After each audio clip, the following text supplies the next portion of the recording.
Welcome to the Ballzy podcast. I'm David Moore. I've taken control. I am talking to Brad Sham, the voice of the Cowboys today, about the offensive malaise they face.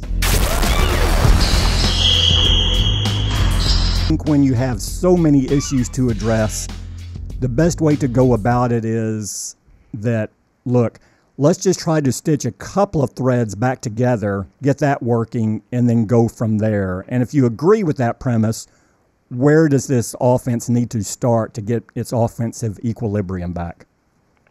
I don't think there's any other premise that makes any sense.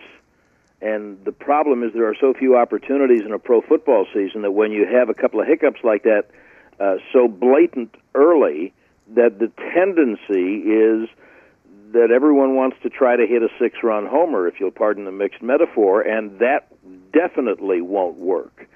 So everybody has to concentrate on his own job, and it's ultimately on the coaching staff to put everybody in the best positions to do that. The thing that was different about Seattle was they missed a 3rd and 1 because La'el Collins failed to pick up a switch and made an assignment error, and it left the middle linebacker free to run through and make the tackle.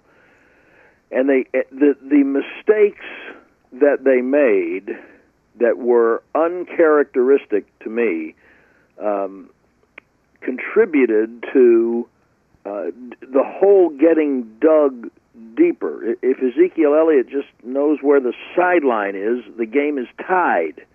And I really feel and felt Sunday like an idiot criticizing or sounding critical of him because he had a really good day running the ball. He did a lot of good things, but he took a touchdown away from them and he didn't do it on purpose now, but when he stepped out of bounds, that's going to tie the game. That's a big momentum switch. Gallup's drop, huge. Jarwin, I know it's traffic. I need you to catch the ball. Elliott's fumble, really big. Zeke, for some reason, a lot in these 3 games has been trying to cut blitzers instead of taking them on, which he's fully capable of doing. And one incompletion came when he tried to cut Michael Kendricks, and Kendricks just jumped over him and put his hand in the quarterback's face. I think it's clear the quarterback has made some bad throws, and it appears, I'm no expert, but it appears that he feels even more duress than he's getting. Let's start with the protection. Zach Martin was saying after the game that, we're doing good in the run game, but that's not how you judge an offensive line. You judge it on the protection it provides the quarterback. We're not giving number 4 enough time in the protection he needs. It starts with us.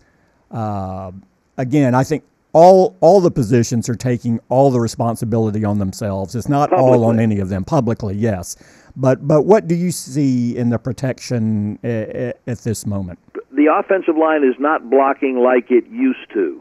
Okay, well, they haven't had a left guard as good as Ron Leary since he left, but they couldn't afford to pay him. But don't assume that means Connor Williams is the problem, because I think he's not. As a matter of fact, as I watched the tape the other day, I thought that he really played well. There's going to be a time or two almost every week where he gets overpowered by some of the really good, big defensive tackles. But that's temporary, and to my untrained eye, I can see improvement in him from week to week to week. His technique is really good. He picks up switches and games better than you would expect a rookie to. So I'm just going to say again, Connor Williams is, to my mind, he's not the problem. Sure, and his technique and his leverage has to be good now because he is a little undersized, which should serve him better as he adds that strength going forward. Exactly. Do they miss Travis Frederick? Of course they miss Travis Frederick. He's arguably the best center in the league. When you watch the tape, Joe Looney's not the problem.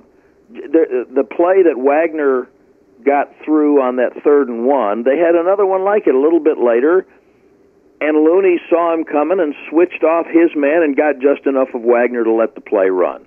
And when his initial assignment is to get to the second level, he's getting there fast. And Joe Looney's not the problem. But would they be even better if they had Travis Frederick? Of course, but they don't have him. But Joe Looney is not the problem. Looked to me like Dak felt rushed, and sometimes he literally and figuratively was, and then he started to make some bad decisions. Now, I haven't seen him make bad decisions yet. I'm seeing some inaccuracy. I'm seeing some plays that are available that he is not seeing or getting to. But the protection, for my money, is most of the time good enough. Well, in my mind, they're always going to be weighing that risk-reward ratio with Dak Prescott, who his DNA is. And look, I don't want to get. He can throw a deep ball. Does he throw it as well as others? No, but he can. He's shown he can complete the deep ball. He can take those shots. Throw a deep ball. Yeah, but the thing with him is what is part of his quarterback DNA, and that is you don't turn the ball over. Right. When you're making split-second decisions, the chance to turn the ball over on a deep pass is greater than that intermediate pass or maybe the check down or the run. So you know what? If it's not there in that split second and your DNA is, I'm protecting the ball and that's my priority, you're not as inclined sometimes to make those throws. And I think that is something early in his career that Dak Prescott is working through. When I look at the tape, I'm not seeing a problem with receivers being completely not open. Swallowed up, yeah. I know some quarterbacks disagree with the idea of a quarterback throwing a guy open. I've talked to a number of quarterbacks, and some of them believe you do that, and some of them believe you don't throw a guy open. You throw to the spot where it's supposed to be, and the guy's got to get there. And I'm not sure that philosophically that's where they all are, but they have to. They have to get to that place. They're going to have to, and they means the coaches and the quarterback. Sure. I think they're probably going to have to trust the receivers more, the wide receivers more, and those guys are going to have to work a little harder to make themselves available and make the quarterback aware of them. It's broken, and it's fixable, no question. And it has to get better. And I believe it. I believe it can, and I believe it will. Here's some numbers just on the passing game inefficiency, or maybe the check down not being as efficient as it is in what you're looking for. In the Seattle game, they targeted Elliott and Tavon Austin a total of 11 times. Now, I think people will agree that's who you want to target. You want to get the ball in those guys' hands. Those are your primary offensive playmakers at the moment that can do something for you. So that concept makes sense. 11 targets for Elliott and Austin. That resulted in 6 receptions for a total of 13 yards. Yeah, that's not good. No, and this goes back to the Giants game when Elliott had 5 receptions for 9 yards. But again, one of our Austin's targets is a little inside shovel pass from the 3-yard line that's a touchdown. Yes. So that can't go for more than 3 yards. Exactly. A couple were thrown poorly. One, Elliott flat dropped.